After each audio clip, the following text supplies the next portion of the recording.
As far as deficiencies, I'm not dogmatic. I don't say that nobody should be supplemented.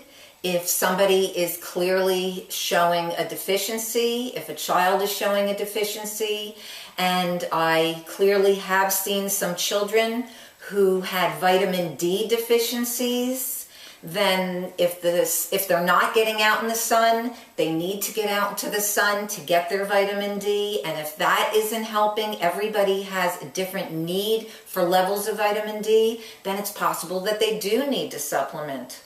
When I got my blood work done about 1.5 years ago, my blood work looked great, but the urine UMMA showed that I was low in B12. So I wasn't going to fool around with that. I started to supplement with vitamin B12.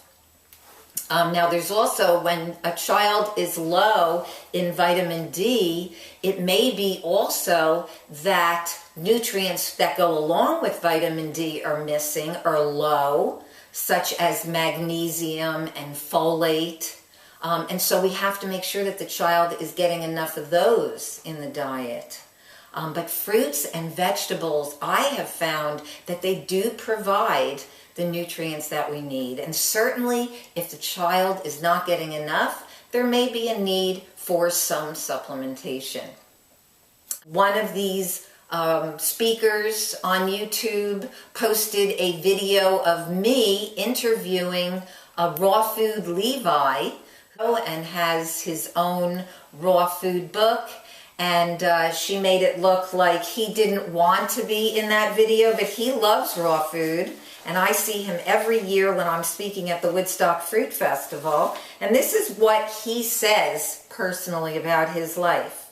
He's been raw vegan since birth. He's 10 years old. He says he feels really good, so strong and healthy. He claims to be happy and he never gets sick, has tons of energy, and loves eating fruits and large salads. Now, wouldn't most parents love that if their kids never got sick? So this raw vegan boy, although eating differently from his peers, he lives a very normal life. He attends public school, he plays sports, he has lots of friends, he goes to birthday parties. He feels great, and he doesn't feel socially ostracized. So that was another point that was brought up, that we shouldn't raise raw vegan children because they're going to be socially ostracized. Well, yes, I agree. If they feel that way, then they certainly should not stay with raw food. My children loved growing up raw. They loved eating an abundance of fruits and vegetables, and they came back to it later on. But there was a period of time when they were adolescent and teenager that they decided to eat differently. And initially, I tried to keep my children with raw food for a while because I was concerned about my son's asthma returning. But eventually, I wanted to have a good relationship with my children, and I needed to let go and to have them experiment, do whatever they needed to do. And then they later on came back to it because they saw that it was the healthiest for them. And they wanted to be the healthiest that they could be from these raw, living, uncooked foods, which provide us with abundant nutrients and the water that we need. When we cook our food, when we dehydrate everything, we are taking out the water. And that's like one of the main benefits, is the nutrient density and the water content. And so if a child does feel ostracized, then they may perceive the need to fit in with their peers. And that's, I tell parents now, take a deep breath and let your children explore. When your children do decide to come back to it, they will own it. It will be something that they choose to do, not something that you are making them do. So I have had many families who I've worked with, and these families have children who have healed through raw fruits, vegetables, nuts, seeds, avocado, sprouts, and they have gone on to lead very healthy lives after being sick.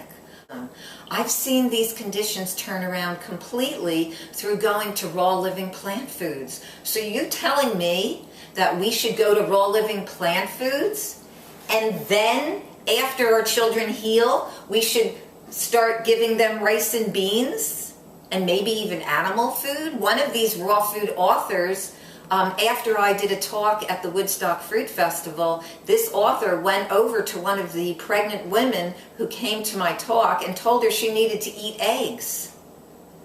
So are we going to be giving that kind of advice to pregnant women? Eggs are not a health food. And these are the books that I recommend. Sun Food Diet Infusion, Transforming Health and Preventing Disease Through Raw Veganism by John McCabe. The Raw Cure, Healing Beyond Medicine, How Self-Empowerment, a Raw Vegan Diet, and Change of Lifestyle Can Free Us from Sickness and Disease by Jesse Jacoby. Dr. Barnard talks in this book on how vegan children grow up slower, okay? This one author talked about Sergei Butenko, who grew up on raw food from, I think, age 9 until age 26, and then deciding to go off of it. Well, I know Sergei Butenko. My daughter and I went hiking with him and his sister in Southern Oregon, and he's one of the strongest, healthiest people that I know. And I could pretty much attribute that to the raw vegan diet that he was raised on. But Dr. Barnard says that vegan children grow up more slowly. And the pediatrician who I went to annually, he backed that up. And even though my children were on the lower end of the growth charts, they grew at a steady rate. And when they were teenagers, they had bigger growth spurts. And they're not super tall, because my husband and I aren't super tall. And the pediatrician said that we need to look at the parents of the children, that the children of today who are growing up with growth hormones in their food, they're growing taller than their parents because of the growth hormones, not because that is their natural development. Creating healthy children through attachment parenting and raw foods. And so this other author said that we don't have enough research on raw food, that it's all anecdotal, that we have nothing backing the raw food lifestyle, that we have no research on it. Well, the books that I just presented to you have plenty of research on the benefits of raw living plant foods and why we should raise our children on a raw vegan diet.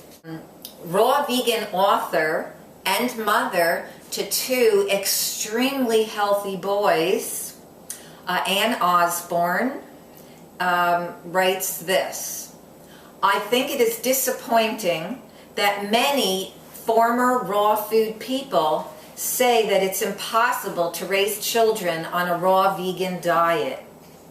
When my elder boy Camlo was 6, he had his diet evaluated by a state government nutritionist, and his diet was found to meet all RDAs with the exception of B12, which can be supplemented. And his calcium was 70% of the RDA, but Camlo has got great teeth with no fillings. So a government nutritionist said that the diet was highly possible, but people in the vegan community are saying that it is not. I also would like to stress that when listening to people who are talking about raising healthy children, that the information should be given by somebody who has actually raised children.